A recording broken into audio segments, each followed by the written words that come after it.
here for the Jumblat event, that's upstairs. If you're here for the student protest, the dean's over here. I'm very honored to introduce our talk tonight. Dr. Vijay Prashad is the 2013-2014 Edward Said Chair of American Studies at the American University of Beirut. He is on leave from Trinity College, where he's the George and Martha Kellner Chair in South Asian History and a Professor of International Studies. At CASAR, he has taught courses related to the War on Terror, America in the World, Orientalism, and Marxism. Dr. Prashad is a prolific and dynamic scholar who works on global histories of race, the political economy of international relations, and the history of the Global South. He's published 16 books, the most recent of which are The Poorer Nations, A Possible History of the Global South, and Dispatches from the Arab Spring, edited with Paul Amar. Dr. Prashad also writes regular articles for The Hindu, Counterpunch, The Guardian, Himal, and many other places. His scholarship is both cutting edge and accessible to wide audiences. It often appeals to wide reading publics within the academy and much farther beyond. Dr. Prashad is a scholarly reporter dedicated to listening to stories of workers, of migrants, of refugees, of intellectuals, and capable of midwifing these stories to a broad audience in ways that are both revelatory and often analytical. Prashad's talk tonight is titled America from Elsewhere.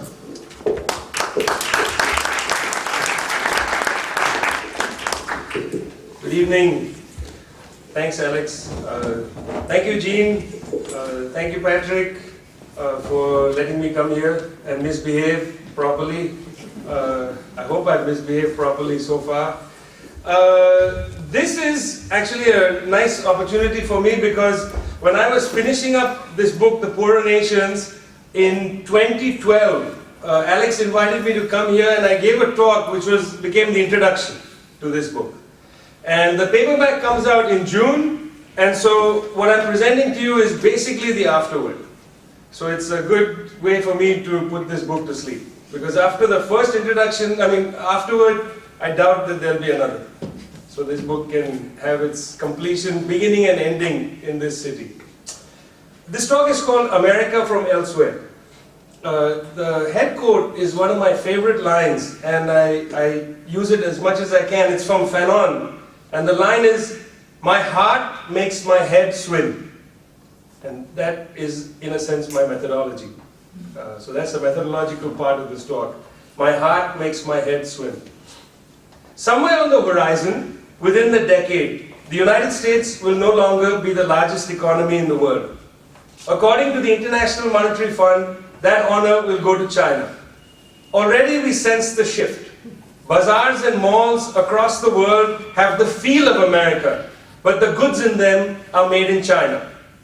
What is America is the form of the present. Its content is Chinese. Reaction to this evidence has taken many forms, of which the most extreme are two. There is a literature of catastrophism, an anticipation of the decline of America. The imploded US economy, it is felt, will lead to a loss of structural power by US institutions and the increased use of US military power to hold onto the country's authority. The hoofbeats of the four horsemen clatter across this literature. There is the literature of revival, an anticipation of the second American century. This view holds that the US economy is resilient, with the power of the dollar sacrosanct, and faith in American ingenuity able to creatively destroy old sectors, simply to rise phoenix-like with new inventions to power the United States. American power derives not from yesterday's General Motors, but from the next Microsoft. Neither of these extreme views, that America will collapse or that America will revive, are incomplete. Both have elements of truth, but only partially. Since the 1970s, US capital has moved away from investments in US industry to speculation in financial instruments and to outlays in overseas industrial ventures. In the United States, industrial activity takes up short of 20% of its GDP. In China, it is over 45%. US numbers are exaggerated because they include the energy sector, namely mining and oil extraction. What dominates in the US are enclaves of high-wage ingenuity, scientists and inventors with the best of the world's education who come up with new biomedical or communicative devices that are patented, with the rents from those patents forming one of the engines of the US GDP. This is where the Thomas Friedmans of the world see the revival of America. What they miss, however, is that these patented inventions can only make money when they are produced and sold, and that mass production takes place overseas, where wages are lower and subcontracting makes union politics less dangerous for investors. So US GDP can flourish, but its employment situation is abysmal. This is what is called jobless growth. If you read the US economy from this perspective, rent collection alongside structural unemployment, you see how it will neither collapse nor revive in any simplistic fashion. The shades of night do not gather around the United States. Nonetheless, a major change is before us. What will end, has already begun to end, is not US power, but US primacy. The idea of primacy has its roots in the post-World War II era. In 1947, the US State Department's policy planning staff argued to seek less than preponderant power would be to opt for defeat. Preponderant power must be the object of US policy. The USSR was the brake to this strategy. Even though in military and economic terms the USSR could not compete with the West, it was nonetheless enough of a barrier to render primacy a less important strategy than deterrence or containment. With the decline of the USSR in the late 1980s, the accelerator for US primacy went to maximum. On the very day that Saddam Hussein's forces entered Kuwait, August 2nd, 1990, US President George H.W. Bush gave a speech on the work of his defense planning guidance, a task force chaired by Dick Cheney. The guidance noted, our first objective is to prevent, I wish I could have a different tone, maybe I should try. I have a Henry Kissinger voice, but I won't do it today. Our first objective is to prevent the re-emergence of a new rival, either on the territory of the former Soviet Union or elsewhere, that poses a threat on the order of that posed formally by the Soviet Union. This is a dominant consideration and requires that we endeavor to prevent any hostile power from dominating a region whose resources would, under consolidated control, be sufficient to generate global power. Our strategy must now refocus on precluding the emergence of any potential future global competitor. Saddam Hussein's entry into Kuwait on that day inaugurated the long Gulf War that continues to this day, where US primacy was to be tested and for a long while found to be successful. 10 years later, by 9/11, US primacy began to flounder.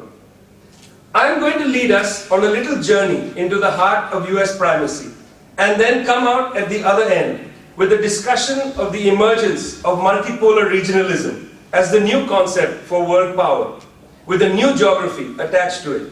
I am going to consider the emergence of the global South on two axes: the South from above, through such institutional arrangements as the BRICS bloc, and the South from below, with the instructive example of Latin America.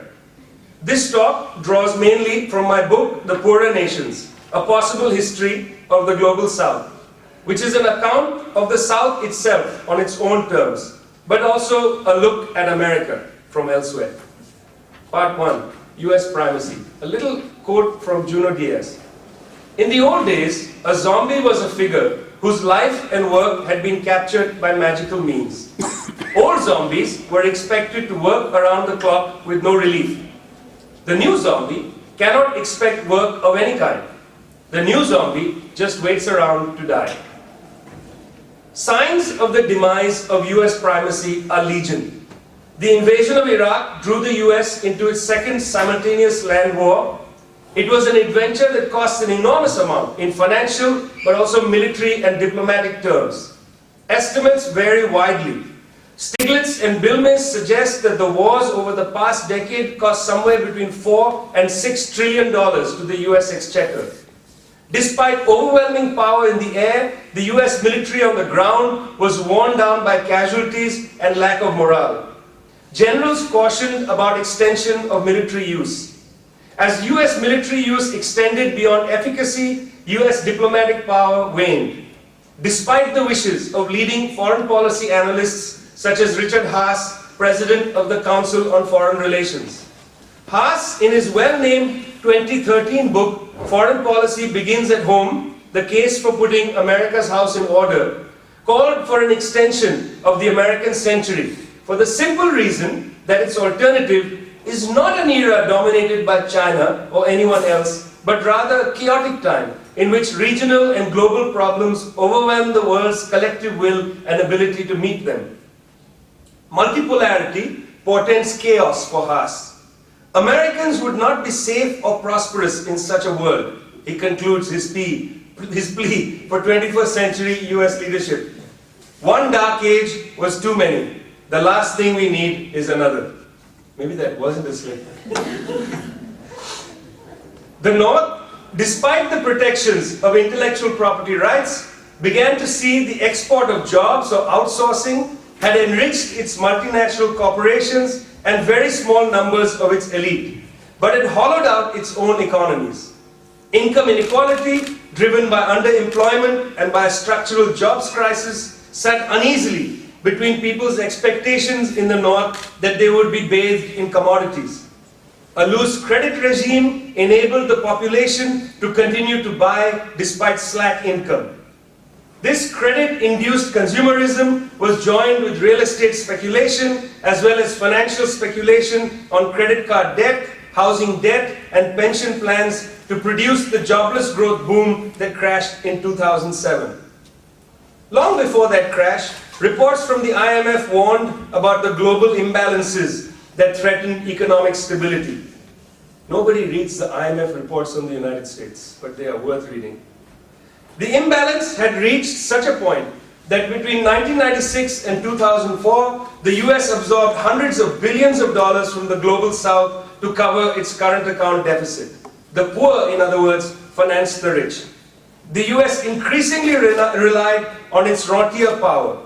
The tenuous hold of the dollar as the world's currency still allows the United States to print its money at will without fear of inflation. But how long this privilege will remain is anyone's guess. The collection of rents on intellectual property is essential to US growth rates, although even here there is a great deal of unease around the world with the way in which rents on some essential goods, pharmaceuticals for example, get priced out of the reach of ordinary people. The architecture of US economic power is founded on pillars, the dollar, intellectual property laws, that are already being challenged from the emerging states. Evidence of the weakness of the United States is in the failure of its political elite to craft an agenda for a jobs program. Richard Haas proposes that what stands in the way of the next American century is American politics. Partisanship can be healthy, he says, but not when it leads to an inability to govern and to make. If the mess of American democracy would sort itself out, Haas suggests, then it would follow policies that are already being pursued. This is my favorite part of his book. So here is what he says should be done. Fixing broken schools, repairing or replacing aged infrastructure, modernizing immigration policy, reforming healthcare, negotiating new trade accords, lowering corporate taxes, reining in spending on entitlements, and reducing debt as a share of GDP. Everything that the Obama administration is trying to do. She says, if all this passes, America will be great. The lack of concern for the hemorrhaged job sector is stunning. The International Labour Organization's Global Employment Trends report from 2013 points to the scale of the problem.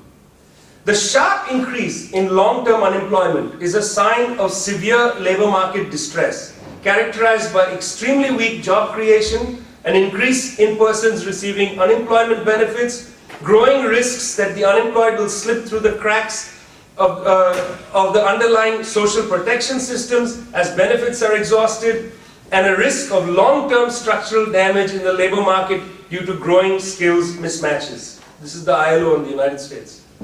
Recovery in the United States can only truly occur when the employment crisis is taken seriously and job creation becomes more than electoral rhetoric.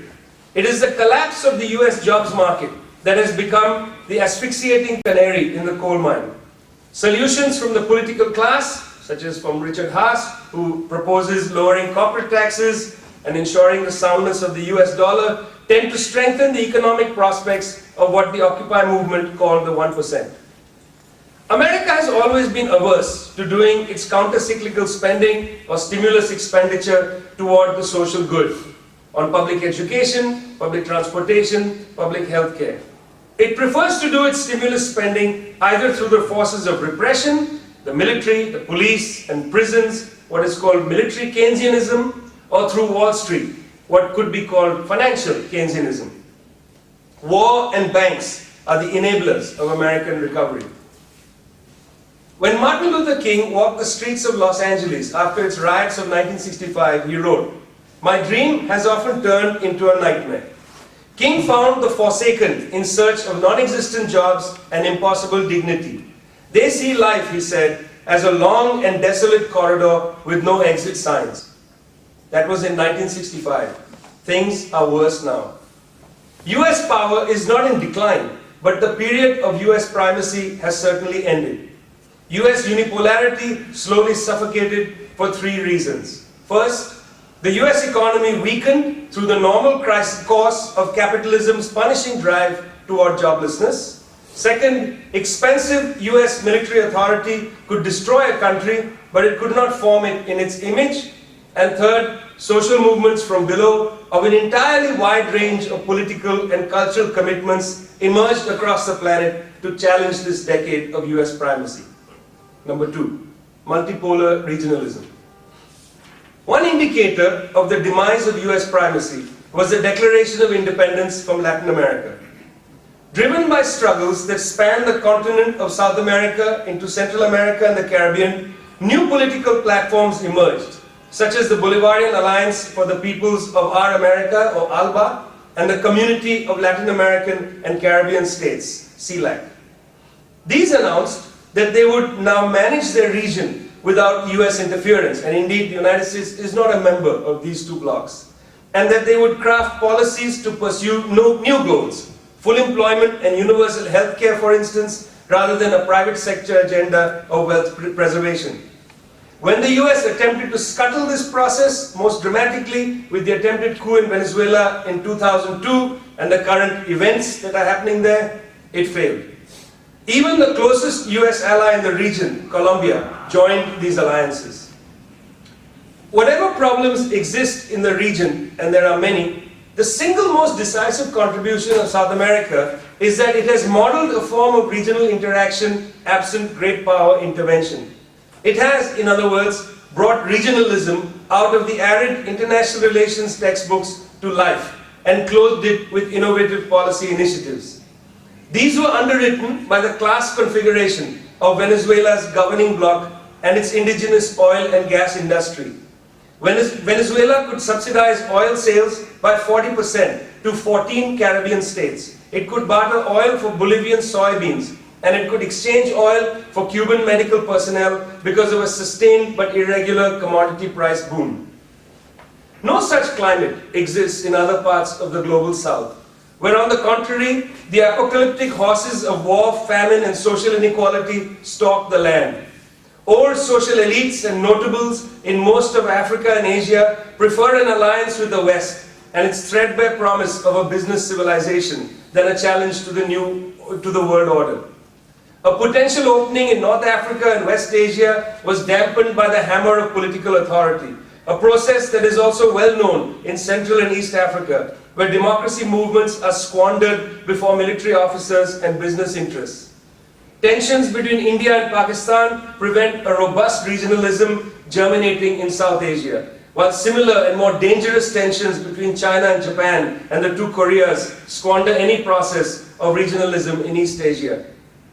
One of the most interesting admissions in the 2012 US National Intelligence Council's report is the view that by 2030, no country whether the US, China, or any other large country will be a hegemonic power. What the intelligence officials forecast is the diffusion of power among states and to individuals, with democracy as the vector for this transfusion. Fascinatingly, the report from this US intelligence organization makes no mention of the BRICS bloc. What the US National Intelligence Council cannot fathom is a world order premised not so much on chaotic diffusion as a new kind of multipolarity, with countries such as China and India, which they predict will be the most dynamic of states by 2030, collaborating through the BRICS formation to settle interstate and to manage non-state problems. China's rise would have been impossible to gauge in 1991, when a second American century was deemed inevitable. China began its market reform agenda in 1992, the year after the USSR collapsed, and it did not begin to register astronomical growth rates till the next decade. What is interesting about China is that despite its economic power, it seems unwilling to seek the mantle of something like Chinese primacy, or to thrust upon the world a Beijing consensus. Fears of China taking over the world are typically overblown, and often lead to prescriptions for a new Cold War between the US and China that would of course be catastrophic. Far better, from Henry Kissinger's point of view, in his very large book called China, far better from Henry Kissinger's point of view to have the US and China evolve a Pacific community based on a tradition of consultation and mutual respect that enables parallel national aspirations. What Kissinger proposes is something that sections of the Chinese establishment would welcome, although there is an equally large section of the Chinese ruling bloc that is far more inclined to the logic of multipolar regionalism than in a joint partnership with the United States. In 1992, Deng Xiaoping envisioned the emergence of China in the near future. We will only become a big political power if we keep a low profile and work hard for some years, and we will then have more weight in international affairs. A debate over the need to continue the so-called low-profile strategy has taken hold in the Chinese international relations community, with some taking the view that it is time to set this aside and proclaim a China dream, and others keen to retain the idea and allow Chinese power to help produce a new multilateral and regional order. When Hu Jintao ascended to the leadership in 2001, one of his first speeches included the argument that multipolarity constitutes an important base in Chinese foreign policy. China seems eager to work through the BRICS and to manage a system framed by some kind of multipolarity. Does the idea of multipolarity have a concrete existence in the world apart from the lexicon of Chinese diplomacy and increasingly the diplomacy of the BRICS states? The claustrophobic conflicts in West Asia and Central Asia appear doomed as regional interventions failed to make any breakthrough. The African Union and the Arab League are squandered into second-rank status, and the intervention of the West, as well as Russia, acting less like a BRICS member and more like a great power, is welcomed by regional elites. Nevertheless, even here, very briefly, regional entities make their appearance, such as the Syria Contact Group, Egypt, Iran, Saudi Arabia, and Turkey in 2012, and the call for a regional conference to settle the long-standing and very dangerous dispute in the Great Lakes region of Africa. Slowly, the BRICS states have moved from focus on trade relation to political matters. What we do not have as yet is evidence that the rhetoric at the BRICS summit on questions of Palestine and Syria, for example, have resulted in any genuine diplomatic initiatives to promote multilateral regionalism into both the United Nations and into the various peace conferences that are often called by the United States and Europe. The South from above has the potential, that is the BRICS states, Brazil, Russia, India, China, South Africa. The South from above has the potential of putting an end to the era of US primacy. If it does not demonstrate the will to establish a new system, the BRICS will drift into irrelevance. In the conference halls of the United Nations, and even in the IMF and the World Bank, new policy ideas are being bandied out by the BRICS people, such as alternatives to the dollar as the main international currency and of rating agencies to compete with Moody's, Fitch, and Standard & Poor's, the so-called Southern Rating Agency. But these new developments are slow. A shift can only occur if the regional developments, such as those in Latin America, are emulated elsewhere, and if these in concert are able to put pressure on the global north and the southern elites to surrender their neoliberal policy prescriptions. But to get there, the south from below must be able to translate the million social mutinies into political power of some kind. False starts in the Arab world are a setback but not a defeat. Impossibly complex struggles in Eastern Europe and Southeast Asia indicate that the people are energetic, but the direction of their political formations and campaigns are unclear, sometimes egged on by toxic nationalism or by charismatic elite politicians who use popular energy for their own sectoral gains. Confidence that these places will produce platforms of regionalism in the manner suggested by Bolivarianism is not high. Nevertheless, this is the way of the future, the possible history of the global south, as regional entities under pressure from social movements fashion themselves for self-governance once US power begins to drift homeward. None of this is by itself generative of a radical future. It is simply a more democratic one. This democratic future is not possible without a shift in the power relations in the global south. Old elites are not prepared for this shift. They remain enamored of US power and are unsure how to deal properly with the rise of China. Such responses are rooted in an old paradigm of primacy, not able to grasp the shift to a world where multipolar regionalism will be the governing concept. The only way for the transition to multipolar regionalism to occur is if the old elites are dethroned from political power by social movements that now finally have the confidence to take power. Part 3, tomorrow. The head quote is from your own Hassan Hamdan, Mehdi Amil. You are not defeated as long as you are resisting. It's a great line. So, tomorrow. Multipolar regionalism provides the scaffolding of a new order. What happens inside that skeleton is the real question. Let us leave the politics to itself. Each region, each country has to go its own road. But having taken the path out of US primacy, what kinds of concepts will be useful as a program for the present and a vision for the future? Better ideas do not by themselves change the world. The suffocation of the dominant social forces preclude alternative ideas from being taken seriously. There are hundreds of designs in engineering labs for smokeless chimneys and waterless toilets, but their existence has not meant that they are being adopted for mass usage. It will require a shift in social power to allow new ideas and new technologies to become acceptable in our time. In the absence of such a change, an alternative will simply mean a solution of a practical nature that is not capable of being fully embraced. What is possible within the current dispensation, the current climate, is social welfare. Though this is not a systematic alternative, it is nothing to be scoffed at. When the social crisis is acute, as it is now, any form of relief is to be welcomed.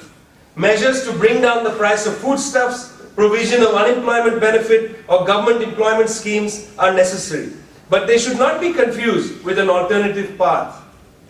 Does this mean that alternatives are impossible? Far from it. Popular struggles and innovative social incubators have given rise to several policy ideas. These ideas often emerge from the energy of mass social movements, but they are given short shrift by a media that does not or chooses not to understand its language. So below are 3 broad principles that come out of this upsurge. First, universal access. The idea of basic needs came out of the United Nations and then was impounded by the neoliberal framework of the Millennium Development Goals. What was lost in these Millennium Development Goals in their accountancy was the principle of universal access by every person to certain basic needs: food, healthcare, employment, social security, etc. The core demand of the Basic Needs campaign, clear to the majority of the world, is that access by everybody must be institutionalized. Those in authority know that they cannot discount these demands. What they do is to accept them in principle and then hollow them out in implementation.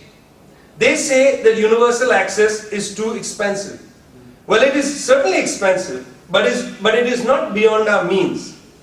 Given the way the social surplus, what we all produce, our social wealth, is appropriated by very few and is spent on war and security, so-called security, such demands are certainly impractical. But that is a political problem, not an economic one. Because it is a political problem, two elements have to be considered. The growth of political movements to champion and defend universal access, and the role of United Nations agencies to monitor such access. That was universal access. Secondly, economic power. When economics became a technical science, it abjured consideration of economic power. It seems an embarrassment to talk about land reform and trade unions. So 19th century. Did you hear John Kerry? It's a 19th century thing to invade a country on a false pretext. This sounds 19th century too. Trade unions, land reform. Control over land is crucial in Africa and Asia, where farmers continue to battle against all odds to maintain their sovereignty over their livelihood. Alongside this lingering and urgent demand for control over land is that of control over industrial processes. The global commodity chain, shoe is made partly here, partly there, partly there, partly there. The global commodity chain has annulled the policy of nationalization. Shoes are made in 5 countries, impossible to nationalize all 5 plants. So it annuls the policy of nationalization, rendering mute the ability of a state to take hold of its industrial plant. This means that those whose tentacles stretch across continents exercise power over industry. These multinational corporations had once been studied by the United Nations at the Center for Transnational Corporations, set up in 1974, but closed down with heavy pressure from the Clinton administration in 1993. It is hard for workers to build their own power against these firms, and it is hard for the United Nations to even study the way in which corporate power operates outside the purview of democratic accountability. If the United Nations cannot take hold of multinational corporations, it certainly has no regulatory authority over money. Seemingly mysterious social forces hidden behind rating agencies and ideas such as confidence of the markets dampens the ability of states to widen their policy framework. If novel policy decisions are taken, money goes on strike. The price of borrowing is a form of power that is rarely understood in public. And the idea that economics is a kind of undecipherable hieroglyphic simply reinforces the undemocratic way in which money commands economic activity. Universal access, economic power. The third, the social wage. Any investigation of an alternative in an age of ecological crisis and structural unemployment has to take seriously the forgotten idea of the social wage. Better public goods, forged with the best of today's science, would not only reduce the burden on individuals and families, but it would enable societies to create socio-economic solutions to problems. Rather than using private cars with extraordinarily high insurance premiums, people could use more public transport, such as light rail. The focus should be on high-quality public rather than private healthcare. These are elementary policies burdened by the calculated failure of the public sector in an earlier era and overshadowed by the highly subsidized and malignant private sector of our times. Absent a discussion about the creation of public social goods, it is doubtful if any solution to the climate catastrophe can be thought out. This is the framework of an alternative. This is a formulation that should be taken seriously by those of us who are interested in ideas of development and social justice. So this is where we remain. US primacy is in decline, multipolar regionalism is the future. If there is to be more than a democratic world order, it will require much more than the BRICS sort of South from above. It will require a new kind of politics in the states of the South and in the North. To move in this direction will require a great deal of effort and sacrifice, because old power blocks are unwieldy. But the arrow of history is buffeted by the winds of social protests. Who blows the arrow with care and energy will lead the way to a better future, or not. देख रफ्तार ओ इनकलाब फिराक कितनी आहिस्ता और कितना तेज. Witness the pace of revolution firak, how slow and how swift. Thank you.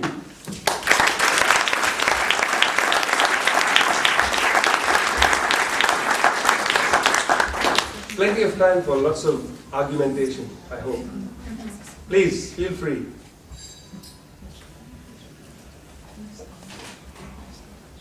Please.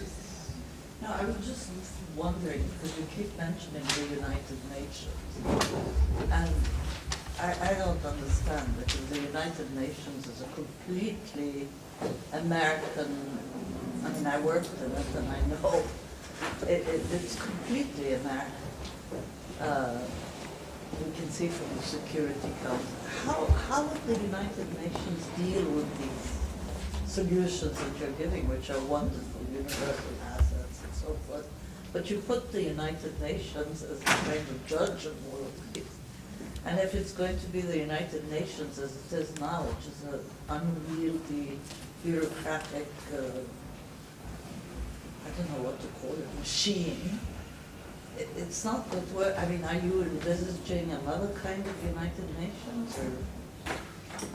Or, it's a great question, because it's true that the United Nations is often and frequently prey to the major power blocks. I mean, how many of you listened to the phone conversation between Victoria Nuland and the US ambassador to Ukraine, where she says, and you know, the EU, whatever, I don't know, it's a tape thing, anyway, EU, and then she turns around and says, this is the woman who was a senior person, and then she says, I just talked to Jeff Feltman, who was Bey of Lebanon. I just talked to Jeff Feltman, and the UN is behind us fully in this, and Ban Ki-moon is going to do, and he's sending this good guy, and we're going to, Yanks and Yats and Clink, and, she talked about all these people with these pet names. Clink is going to do this, and Yats is going to do that. You got to listen to this tape, it's hilarious. So I agree with you, it's a big problem. On the other hand, part of my reflection is also on the fact that in an earlier epoch, when the Third World Project tried to assert itself on the international stage, it is impossible to envisage countries trying to exercise sovereign power in this world without putting pressure on the bloc of the North. It's not possible to just say, we're going to build paradise in our part of the world. You have to fight against very, very powerful global laws.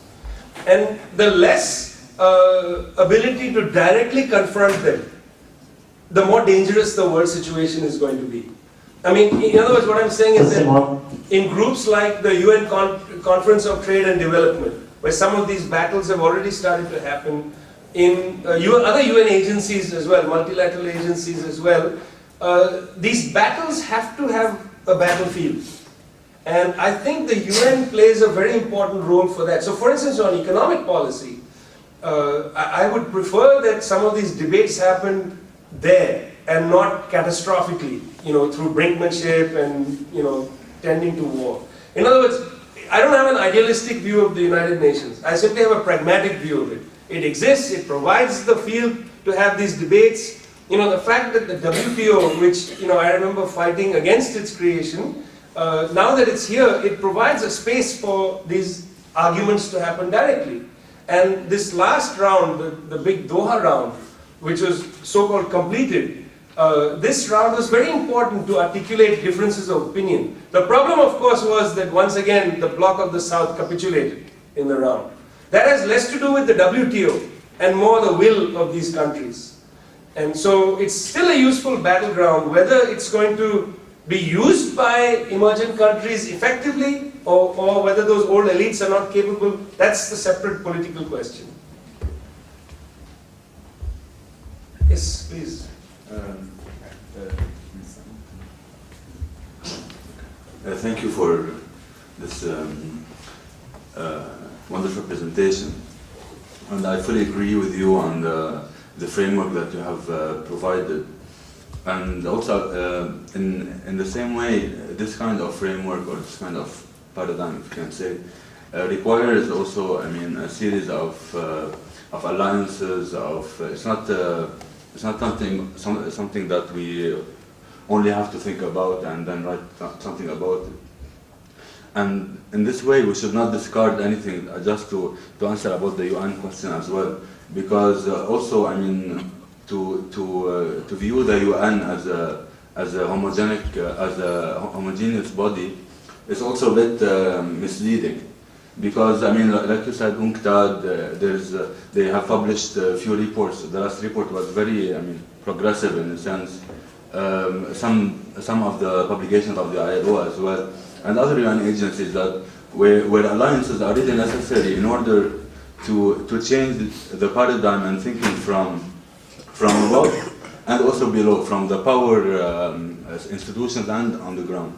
This is one thing. And the other thing, I want just to ask or to comment about the thing you said about the BRICS and the south of above and below.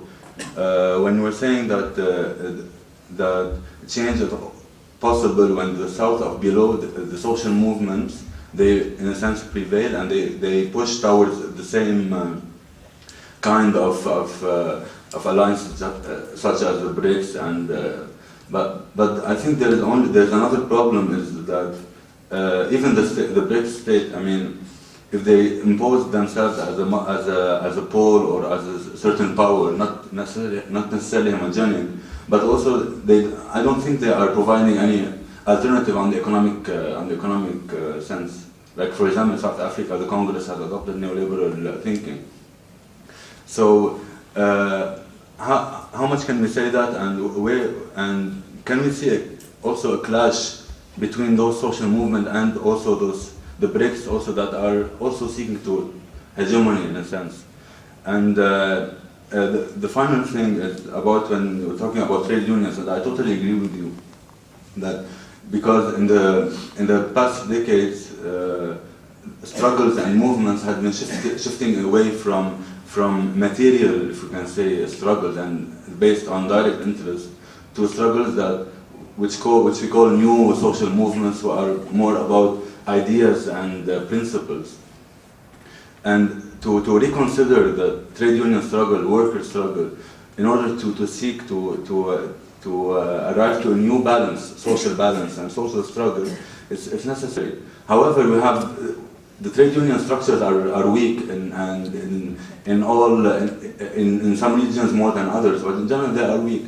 And also the workers' organization worldwide, they subscribe to the general paradigm. They try to reform it, but I don't see any real challenging to a new thinking. So I think that there is to be done in this way, but also how to break this kind of chains, and that we have been seeing in the Arab world, where I mean the wave of social movements and of workers' movements have been suddenly like stopped in a very violent way, and we find ourselves in a state where many people are depressed, frustrated, and like we are going back. Don't go to depressed and frustrated.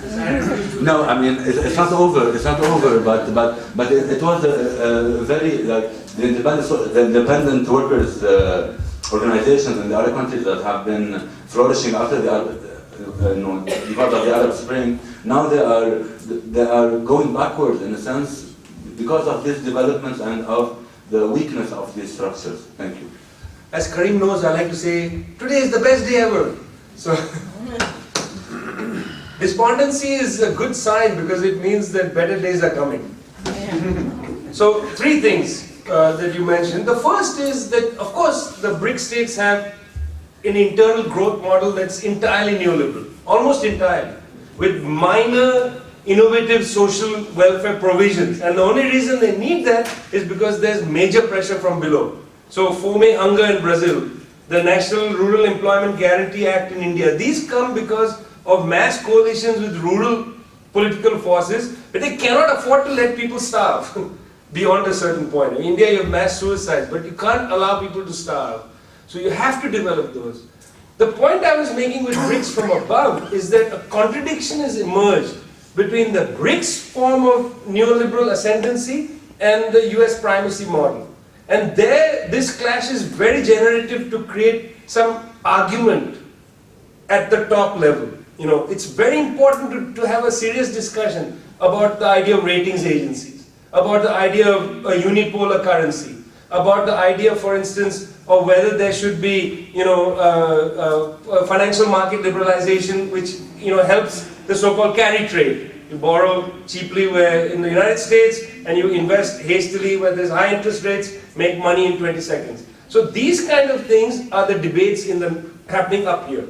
Those are very important. Many people coming from the left side neglect those, say the BRIC states are useless. I discard that idea. I think it's actually very important that they open up space for that debate. Meanwhile, beneath that, if you take the topology, beneath those debates, there have to be new debates about alternative ways forward. And that's why there's no contradiction for me between supporting the BRICS and supporting the miners in South Africa. The world is contradictory. You have to make your mind think through these things. You know, I support the BRIC states, I'm totally against the Indian government. You know, these things can both be true. The third thing is very important, the question you talked about trade union power.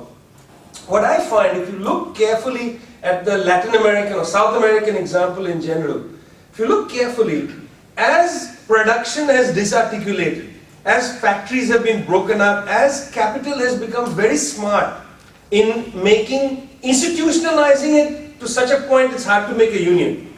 In other words, it's not a question of the unions are not making unions. It's that capital has become supple enough to make factories in such a way it's almost impossible to create unions. The factories have become like concentration camps. You have to leave your phone outside, you know, you have to come in, there's barbed wire fencing, you know, those free trade zones are like that. At the same time, the very same people who are going to work in the factories come home.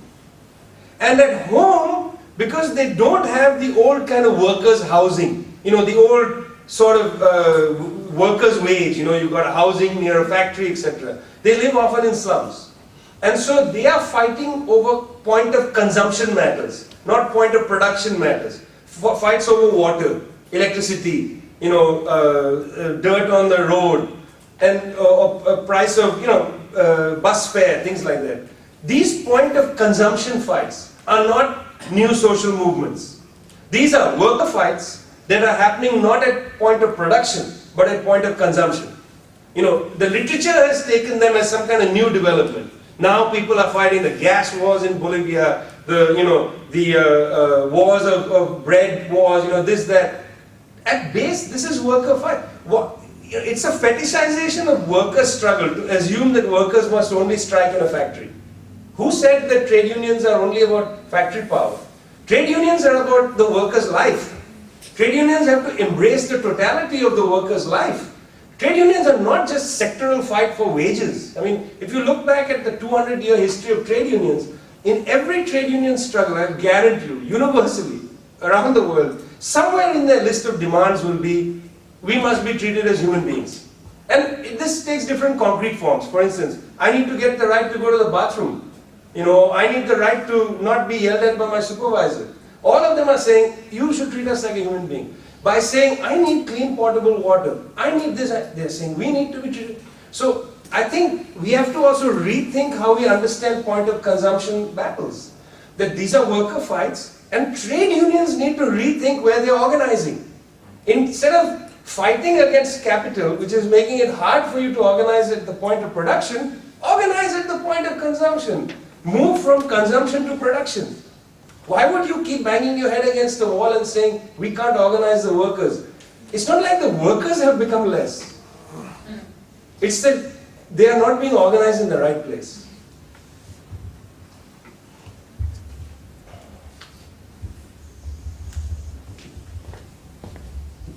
Thank you, Vijay, for yet another beautiful and illuminating talk.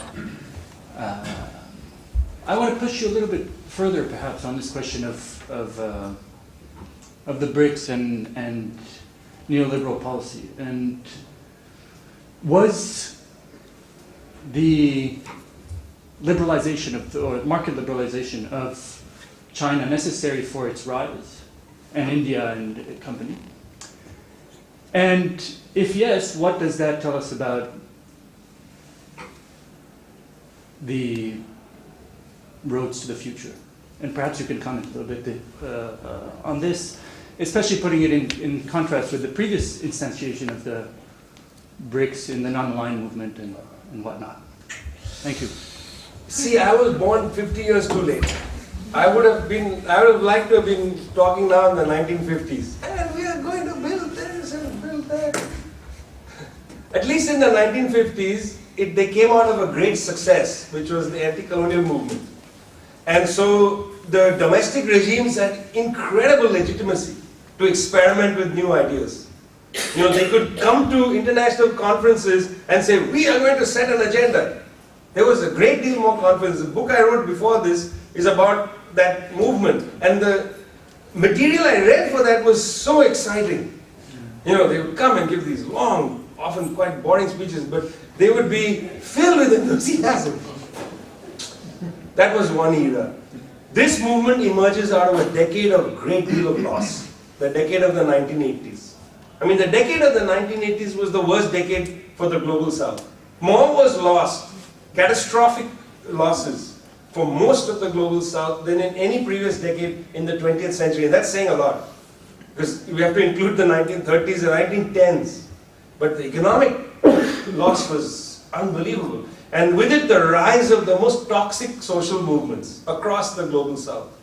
You know, I mean, there is no country that was saved from the rise of some kind of totally anti-people movement, which is not the case in the 50s. So when the new developments come in the 1990s and 2000s, you know, this new BRICS kind of thing emerges. The first BRICS kind of grouping is in 2003. It was India, Brazil, South Africa, IBSA. They met in Cancun at a trade meeting in the Doha round, and they stopped on agricultural subsidies. They disagreed with the North. And then they stopped Doha. The Cancun meeting, it was quite amazing. India, Brazil, and South Africa came together on two issues. One was that, and second was pharmaceuticals. That's why that's very important.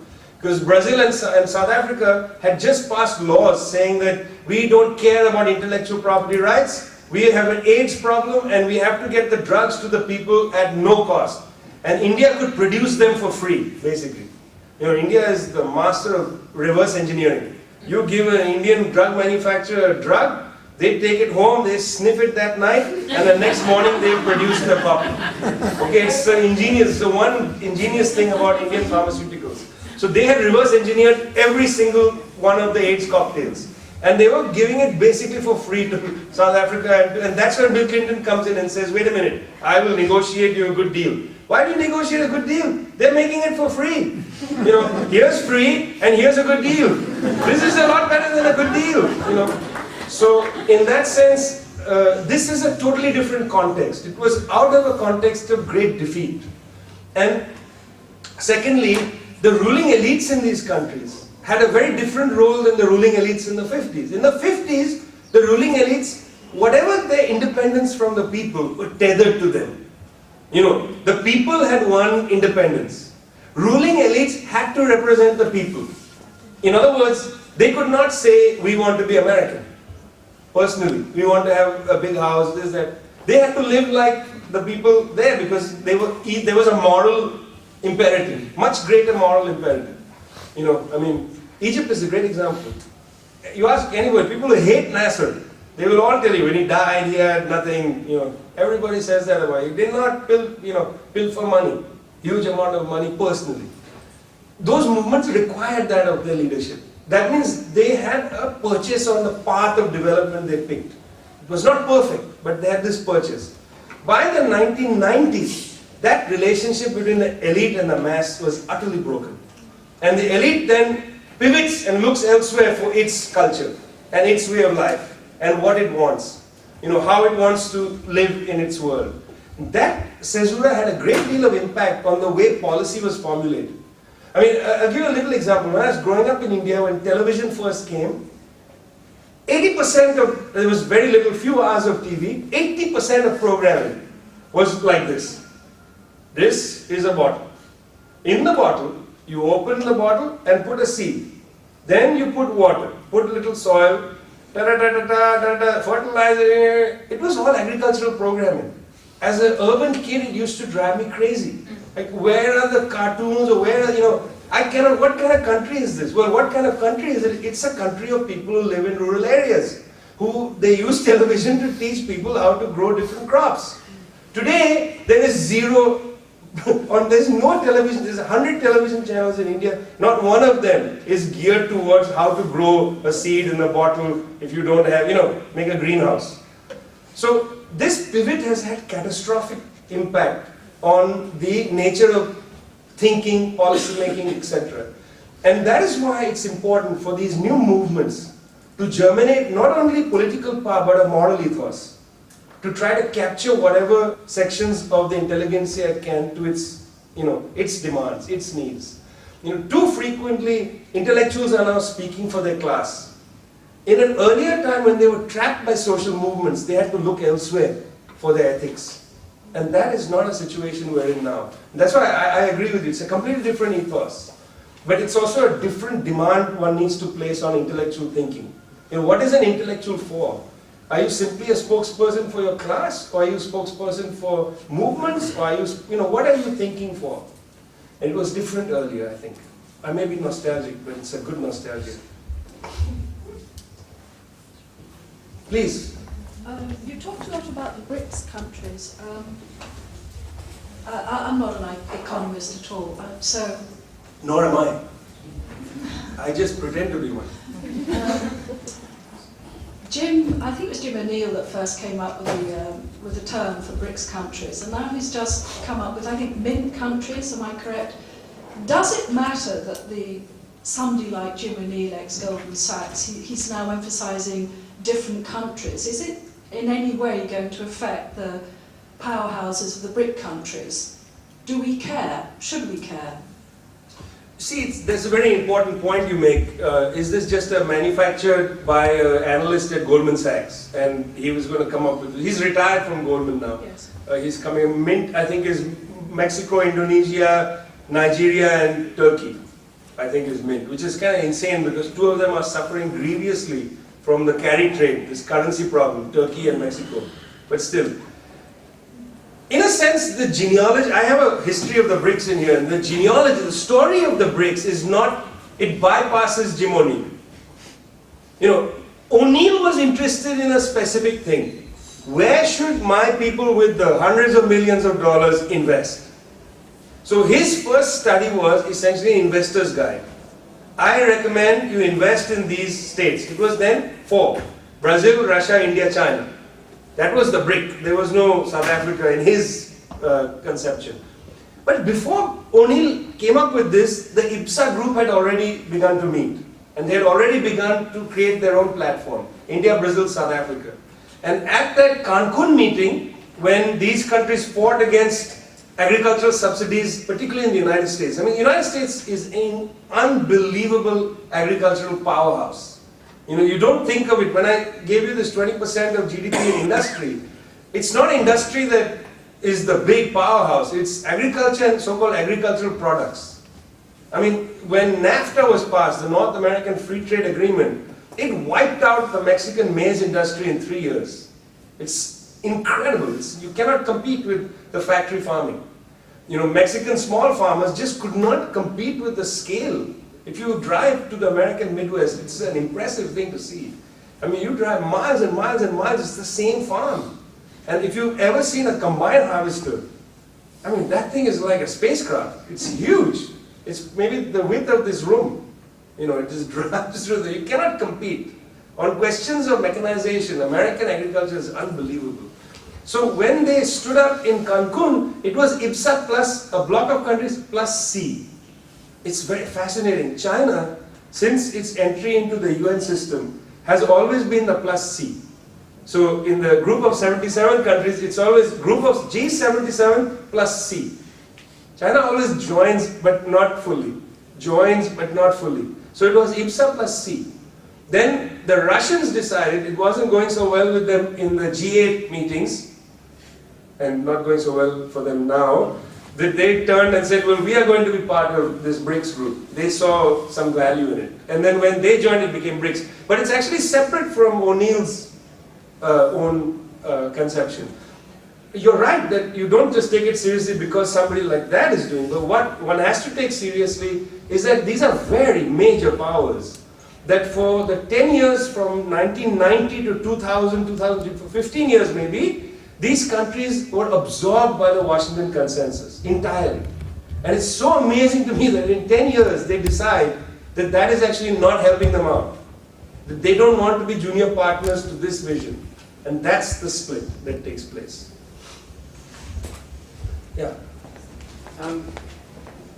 On a slightly different note, what impact do you see problems around sort of climate change, environmental disasters, overpopulation, issues like that? How will they affect the emergence of the BRICS countries as opposed to America, places which are maybe better able to protect themselves against that stuff? So you're saying two things. One is how to deal with the climate possibility, the other is how to protect yourself if you don't deal with it.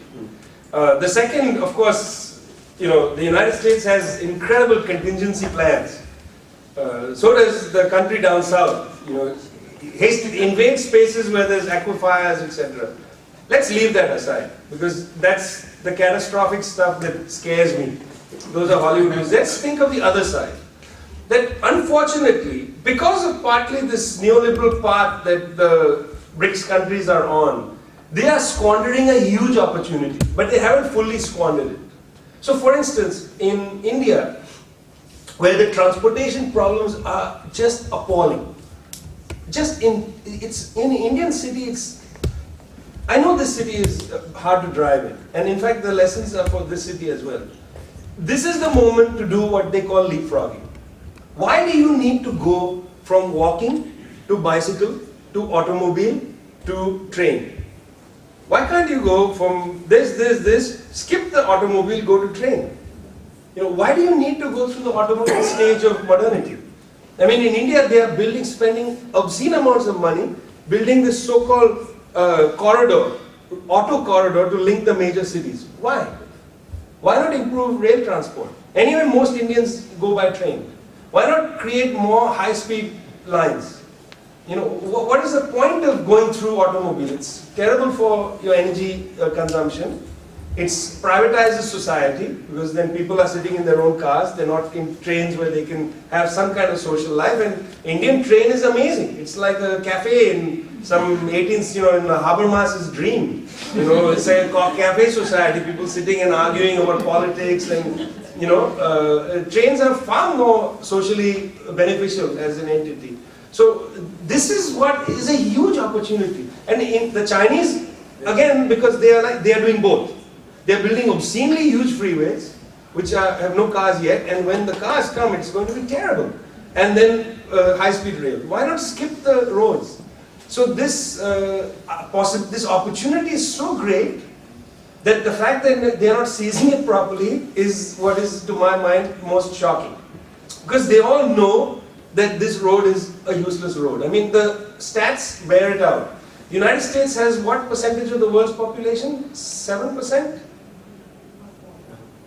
Come on, these are the 6%, whatever. Huh? 270, 300 million people are. So 4, 5, 6%, let's say 5%, and uses a quarter of the world's energy consumption. How can everybody have the same lifestyle? It's not possible.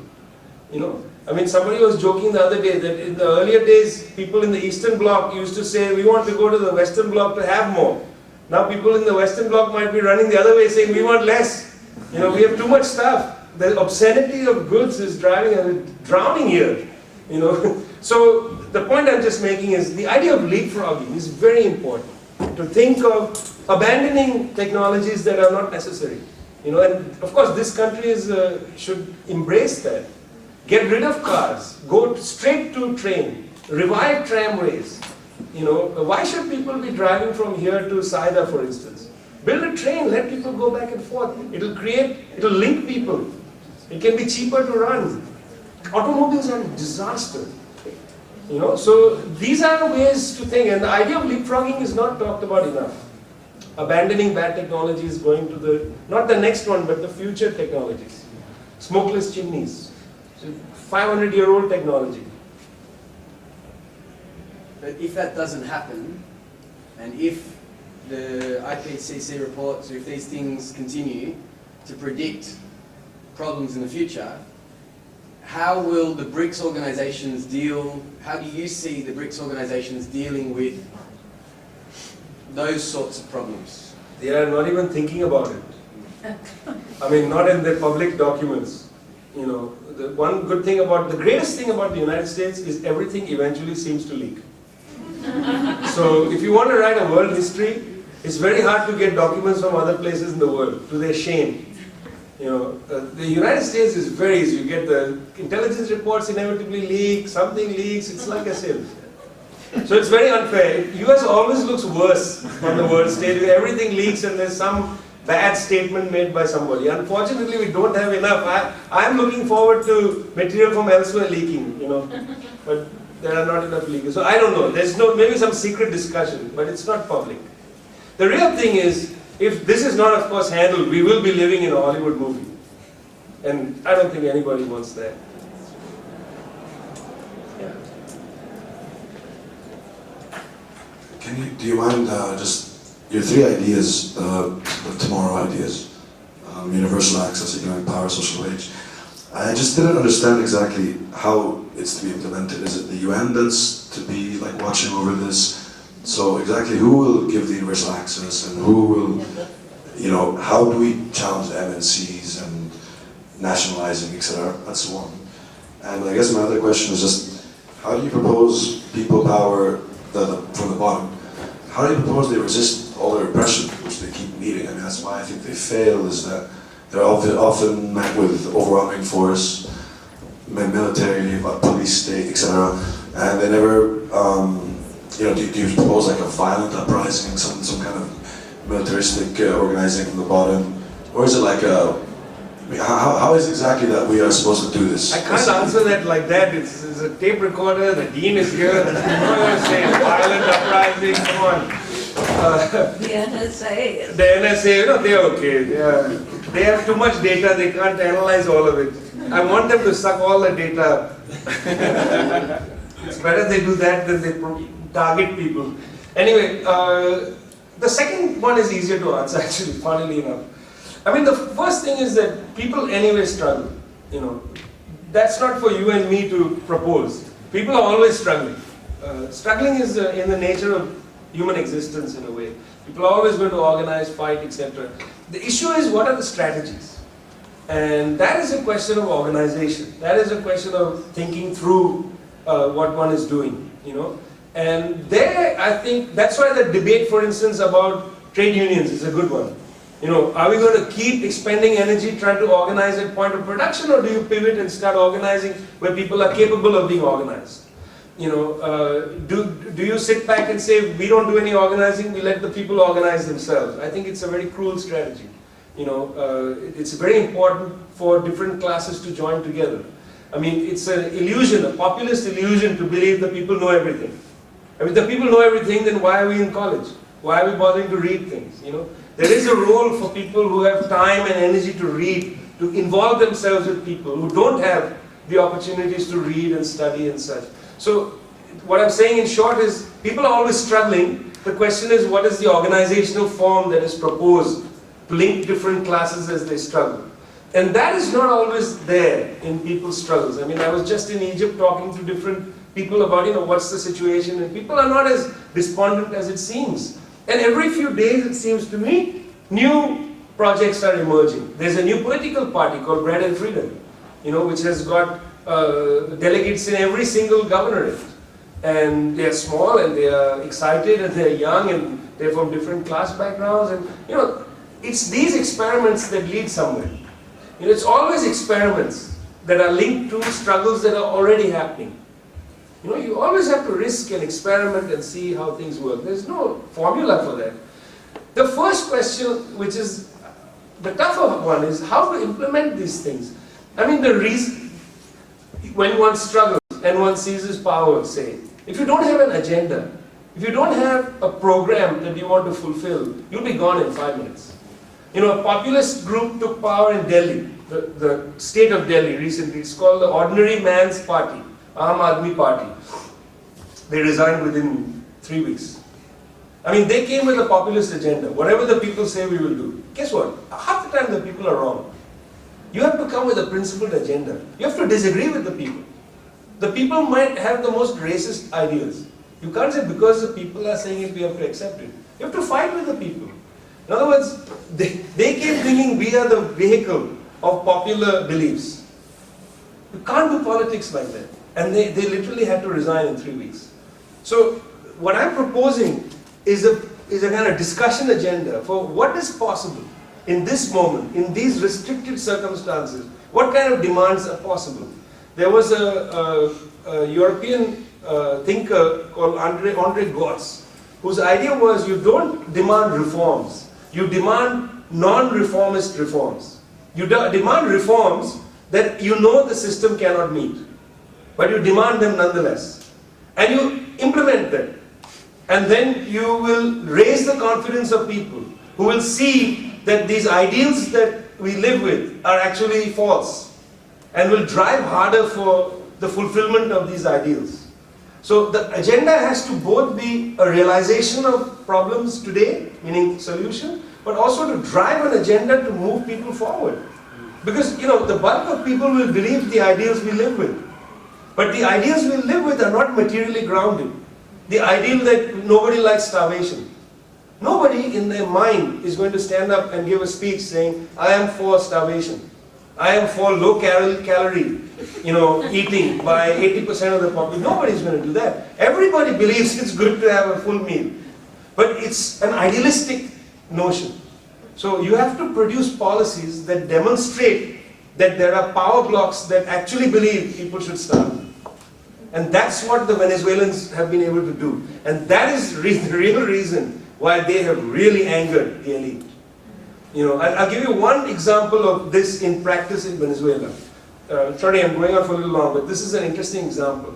The Venezuelans decided that there were 3 things they had to do. This was in the early years of the new government, of the Chavez government. 3 things they had to do. One, they had a problem they had to solve, which is that people were moving from rural areas to urban areas, and Caracas was becoming unlivable and impossible for people to survive.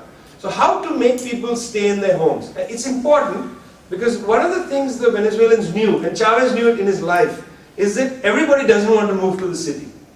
People like where they live. I mean, this is an amazing city because everybody I meet here tells me about their village. And they would prefer to be there. And they hate being here. They'd like to spend the whole time in the village. That means it's a good indicator that there's something outside the city that people enjoy. So they said there are 3 ways to let people remain where they like, without it being parochial. 1, education, 2nd, healthcare, and 3rd is employment. Education was relatively easy and so was healthcare. But they said it's easy because they came up with an interesting policy.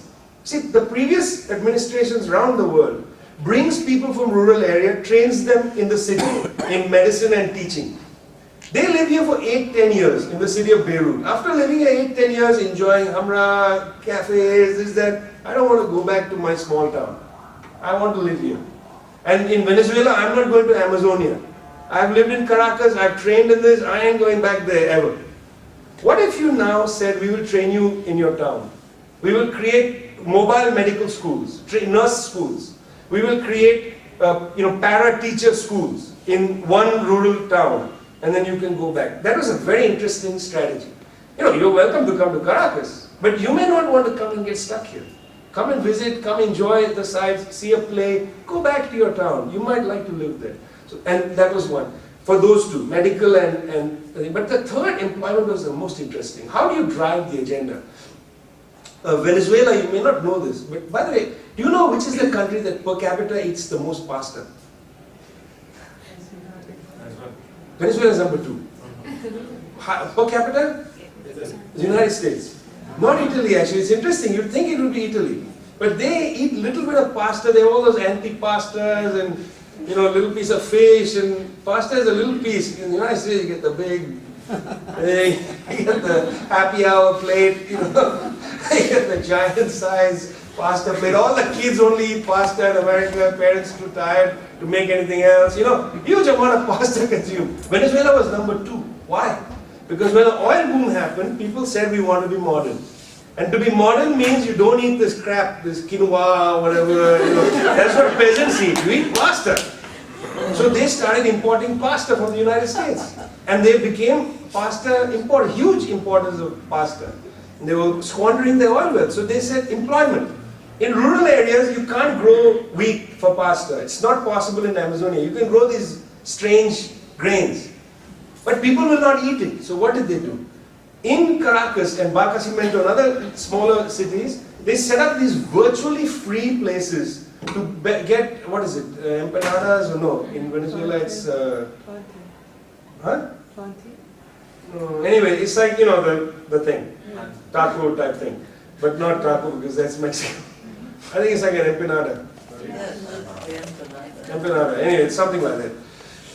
So they decided to have these almost free shops where the grain for this was these native grains of Venezuela.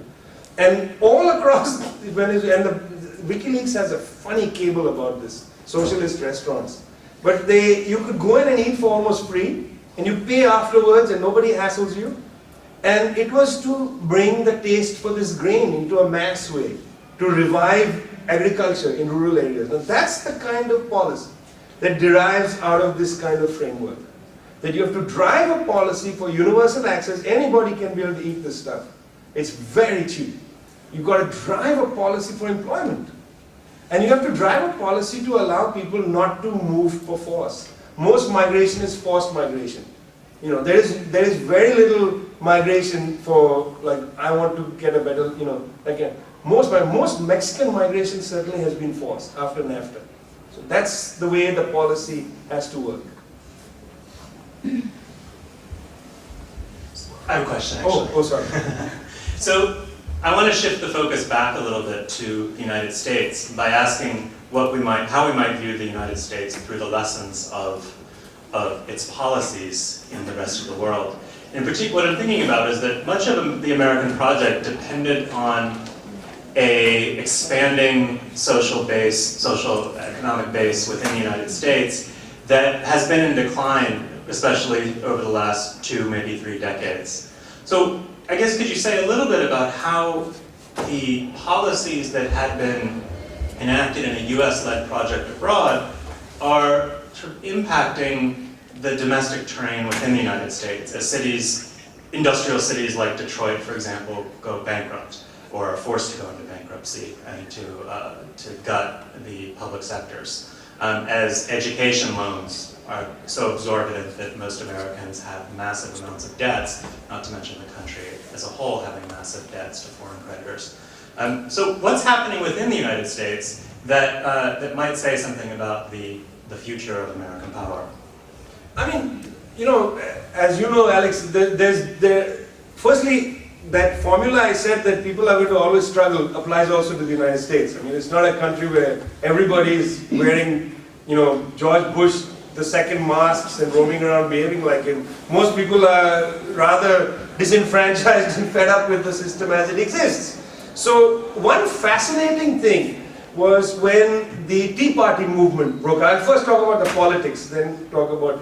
When the Tea Party movement broke out, that was a great indicator of something quite unusual, which is that in the United States, in the 1970s, when industrial power was beginning to be broken and factories were literally taken apart and shipped overseas. I mean, I remember my cousin worked for Goldman Sachs, and I remember meeting him in Michigan, and he was on his way to an Upper Michigan paper factory, and I said, what are you going to do there? He said, well, you know, it's arbitrage. What I'm going to do there is I'm going up there, I'm going to give them an offer. It's like the movie Wall Street.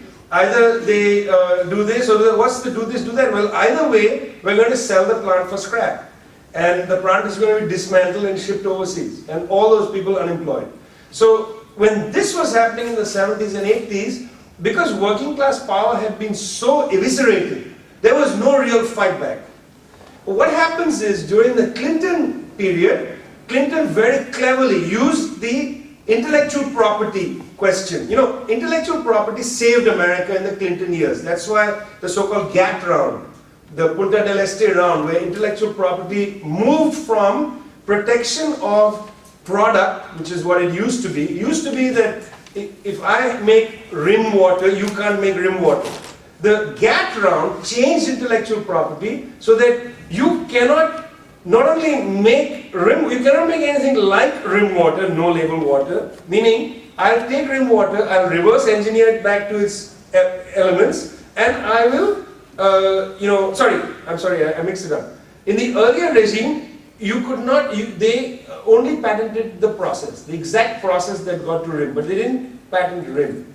So as long as you didn't follow the process that got to rim, you could make a water bottle. Now the product is patented under the GATT rules, under the last GATT round before the formation of WTO. So that means it's impossible to reverse engineer and make the same thing but a different way. And that was a huge advantage to American companies, because then they could move overseas and they could keep back office work inside America. The so-called big office parks would be created, but their goods would be made overseas. And this intellectual property law made companies less vulnerable to copycat products. Hence, you may notice huge fights America has with China over piracy. Because the one big part of America's GDP is protecting rents. And if everybody starts pirating goods, it's a huge problem. But back office work expanded in America. That is, maintaining accountancy for rent collecting. That's essentially what it was. There would be these big warehouses where white-collar people would sit at computers and they would keep accounts, making sure that if you bought a bottle somewhere, a rent came back to the bottling company. And essentially you were like a sophisticated accountant or rent collector. In the 2000s, when underwater cables improved, communication became more secure, etc., companies started to outsource BPO, business process outsourcing, or back office things. So white collar professionals started losing their jobs. That was the base of the Tea Party movement. The Tea Party movement will emerge in the 2000s. These are mainly people who lost their jobs, where they worked in these big industrial kind of accountancy type firms in the Midwest, in the Northeast, etc., in the Northwest, etc. That was the emergence of the Tea Party. Then, so you don't get working class revolt, because it had been destroyed. But these people had savvy. They were college educated people.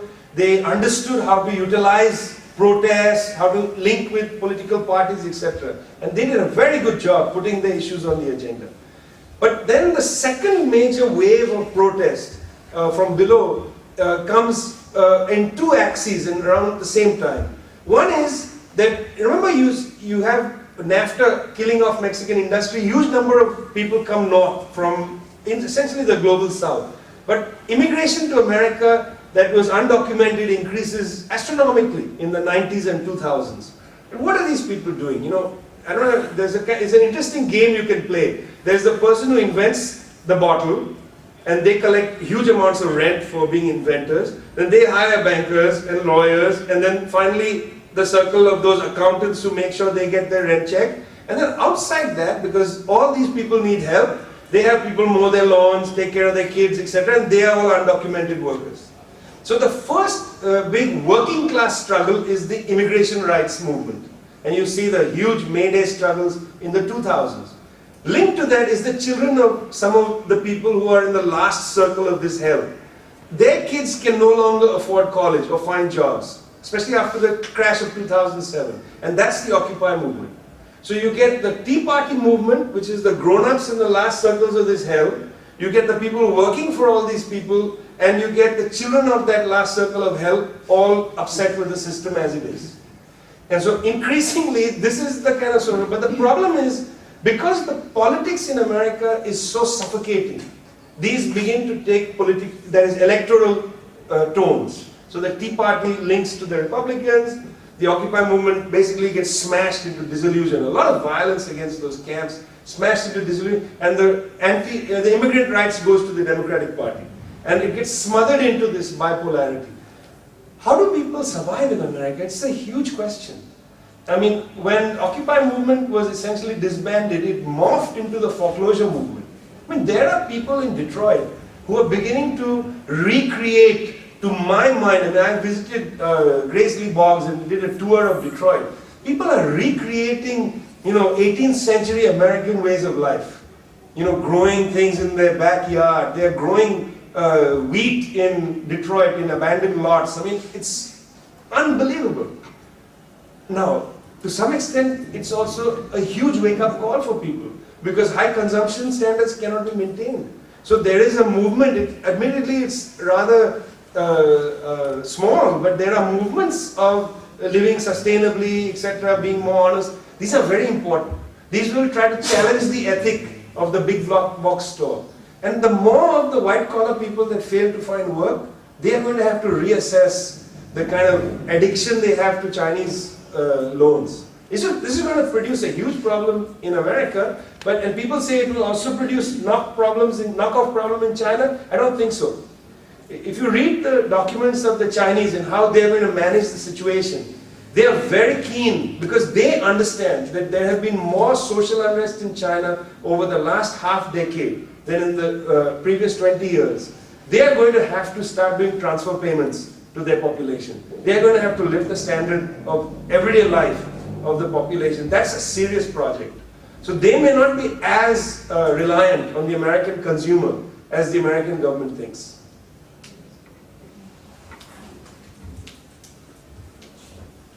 Thank you very much. Please, pleasure.